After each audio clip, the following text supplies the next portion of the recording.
আসসালামু আলাইকুম। আজকে আমি আরেকটা ব্লগ নিয়ে আসলাম আমার পেজ এ হর্নেট গ্যালাক্সি। আমি এখন যে লোকেশনটা আছি সেটা হচ্ছে লালমাটিয়া মহিলা কলেজের সামনে। তা আমি দেয়ারফর এখন আমি লালমাটিয়া মহিলা কলেজের গেটের সামনে আছে। এইখানে দেখতেই পাচ্ছেন রাস্তাঘাট মোটামুটি ফাঁকা আছে, তেমন কোনো মানুষজন নাই। এখানে লালমাটিয়া মহিলা কলেজের পাশে আছে হচ্ছে লালমাটিয়া গার্লস স্কুল। এইটা হচ্ছে লালমাটিয়া গার্লস স্কুল। যদিও আজকে ভিউটা আমি আপনাদের রাস্তায় বেশ রাত, এখন 9:30-10টা বাজে প্রায়। আজকে হচ্ছে টিউসডে, রমজানের থার্ড ডে আজকে।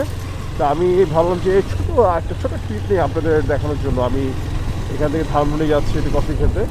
So on the way back আমি ভাবলাম যে একটা ছোটো ট্রিপ নিয়ে আপনাদের দেখানোর জন্য যে রাস্তাঘাট এই ইফতারির পরে কেমন থাকে এবং রাস্তাঘাট কতটুকু ফাঁকা, কতটুকু জ্যাম, কেমন কী থাকে। যদিও আমি লালমাটিয়ার ভিতরে যাচ্ছি, সো আই ডোন্ট থিঙ্ক তেমন একটা বেশি মেজরলি তেমন কোনো একটা জ্যাম ট্যাম পড়ার কথা না, except this unstable stupid people. যেরকম স্টুপিড পিপলরা এরকম সামনে দাঁড়িয়ে আছে, ঠিক আছে। সো যাই হোক, আমি অলরেডি এখন পার হয়ে গিয়েছি।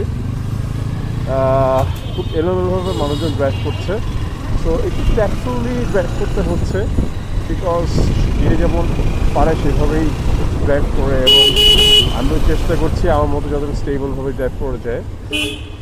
তো আমি এখন কাছাকাছি চলে এসেছি ধানমন্ডি যারা, সেইখানে অনেকগুলোই মানুষ আছে, অনেক মানুষ থাকে। আমি আপনার লেফটে দেখাচ্ছি অনেক ক্রাউড থাকে, ক্রাউডের মধ্যে আর কি সবাই মজাকে বসে থাকে ইয়ে করে।